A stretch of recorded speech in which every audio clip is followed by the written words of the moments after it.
We're heading out tomorrow afternoon to do some golf, and we're going to go ahead and pay the twilight rate. And this is one of those twilight rates where you get to play as many holes as you can. And we would like to get in 36 holes. So that means we're going to have to play some holes in the dark to get those last few holes in. So in order to help make that happen, I went online, did a little bit of searching, did a little bit of researching, and I came up with these. These are Thiodoon is the company, and they are an LED golf ball. There's the back of the box. If you feel like it, you can pause the video and see what the back of the box says. Be my guest.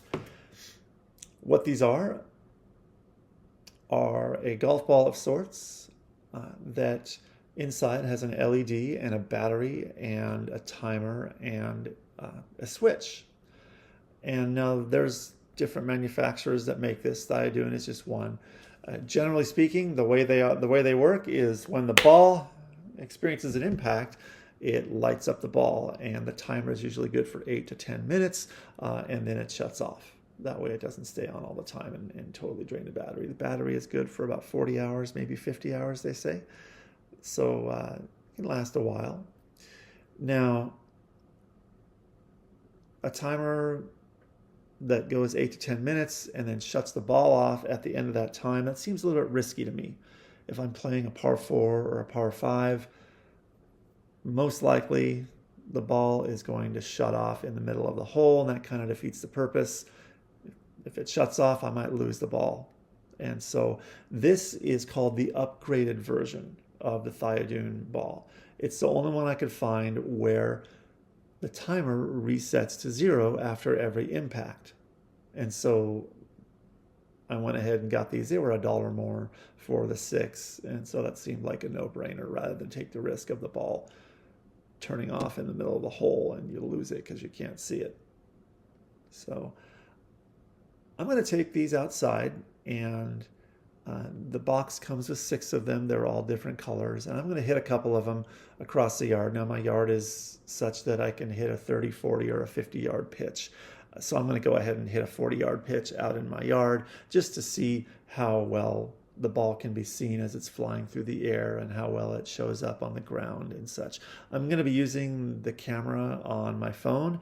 Hopefully it will do justice to what the human eye would pick up in this situation. So let's see how that turns out. So now let's go outside and hit a few, hit some 40-yard pitch shots and see what we can see. Okay, here we go. 56-degree wedge. 35 or 40-yard shot maybe.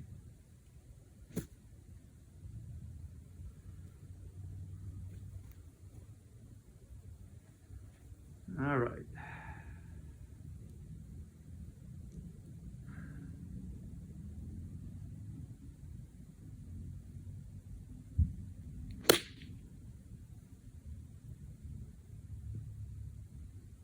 Yeah, how about that?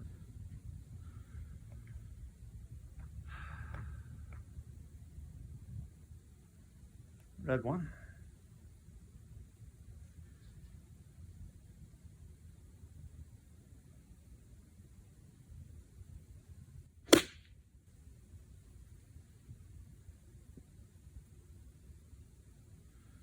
All right, so now let's just go find them, and I can see them here.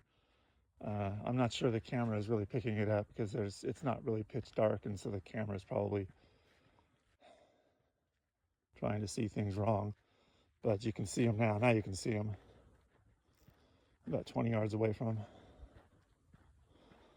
And here we go. That one. And over here, right there. Hey, not bad. They're like 3 yards apart. Anyway, there we go. Okay, that was cool. That was pretty fun. The ball was really easy to see in the air. It was easier to see, I think, than my phone's camera did justice to, and very easy to see on the ground. Again, the phone's camera is not doing a real good job in the pitch black, and it's just, you could be looking up at the night sky in seeing those two things there for all the camera did on it, but I wanted to just demonstrate how bright it was on the ground. Hopefully that came through. A couple of other observations. Um, you can tell these aren't real golf balls. They don't feel good. They feel kind of dead.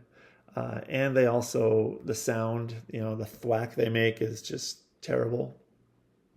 But those are the prices you have to pay if you want to golf at night. So there you go. I also hit them into a net, just not a whole lot, but I hit a couple of them into the net using a hybrid driver. I'm not going to use my regular driver. There were a couple of reports on Amazon, not a lot, but there were a couple that said that the ball cracked the face of someone's driver. I don't know how real that is or how likely it is to happen, but I'm not going to take a chance with it. So rather than using my PXG, I pulled out an old hybrid driver that I used to play. That it's a good club. I like it. It does a good job off the tee. But at the same time, it's expendable in case it does damage the club. A couple of other observations. This is just about playing at night. I guess I've not played a whole lot in the pitch black, and it's really weird when you're out there and you've got this bright ball sitting on the ground, and everything else is dark, and you really can't see your takeaway when you start your golf swing, and that actually that's a thing that's worth knowing. So I'm glad I actually hit these a few times just to get accustomed to the fact that you can't see your takeaway. I know that many of us could blindfold ourselves and we'd still be able to make some sort of contact with the ball, maybe not good contact, but I thought I'd just throw it out there just as an observation. In fact, it's kind of funny. I kind of wish I had gotten it on camera, even though it was really embarrassing, but I didn't have the camera on for the first shot I took with one of these balls. And I was taken by surprise by the fact that, you can't see your takeaway and how that affects me. And I shanked it into the bushes and I had to go after it, and it was dark, but fortunately the ball was glowing. And so I was able to find it in the bushes and get it. So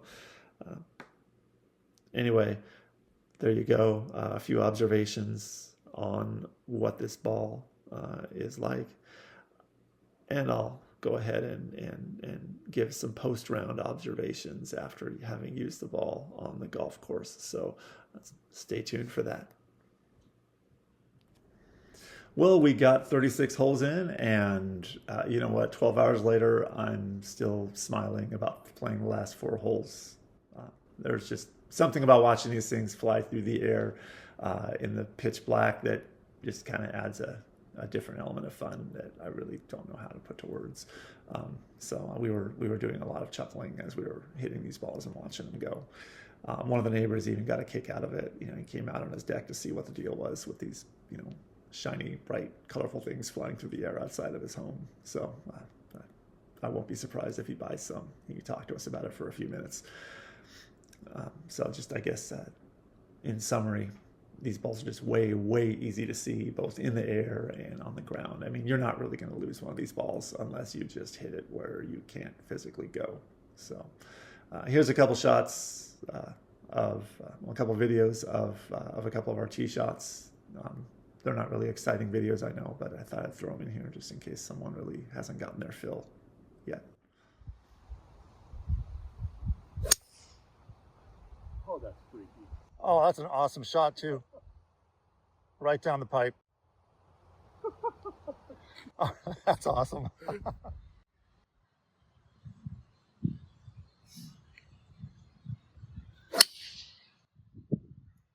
little off the left, looking point. Cool, man. All right. A little bit of a pull.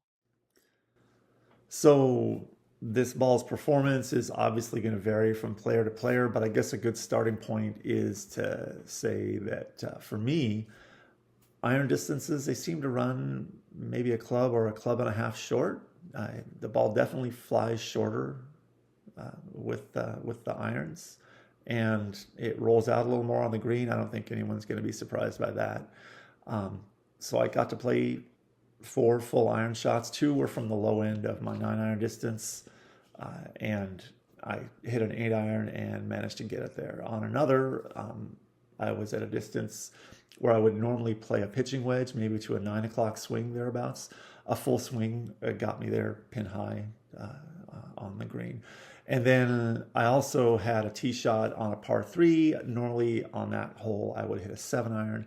I tried a 6-iron, but I hit it a little bit heavy and ended up landing short. So I really can't say for sure, but it did seem to go about as far as I might expect a slightly fat 7-iron to have gone on that hole. Off the tee, as I mentioned earlier, I didn't use my driver. Instead, I used a 15-degree hybrid, and I got to take 3 tee shots with this ball. 2 of those went in the fairway, and they ended up around 210 from the tee. So that was actually, I was quite pleased with that. For comparison, on a level fairway with no wind at this time of year, generally I'll get around 230 or 240 with my regular driver, maybe 250 or a little more if I really get one on the screws. But that might help you see what we're getting off the tee of that. A few more miscellaneous thoughts. Let's see. My playing partner had a pretty good description of the ball strike. It feels a little bit like you're hitting a marble, and that sounds about right. Not like a real marble, but it's on the marble end of the way it feels. And then coming off the putter, the sound, it's kind of a high-pitched ping type of sound. Kind of rings a little bit. It's not like the low-pitched click that I'm used to getting when I putt. And then also on the green, it was really helpful to have our playing partner shine a light on the ball and the ground around the ball so we could see our putter swing a little better. That helped keep the putter swing a little more online. And then also before we would putt, we'd also take one of the LED balls, we'd put it in the bottom of the cup, and that would outline the hole so we could see the target better on the longer putts. So I think there you have it. Those are my thoughts and observations about these Thiodoon LED golf balls. They get a thumbs up from me, definitely. And hopefully someone out there finds this little video just a little bit helpful. Goodbye.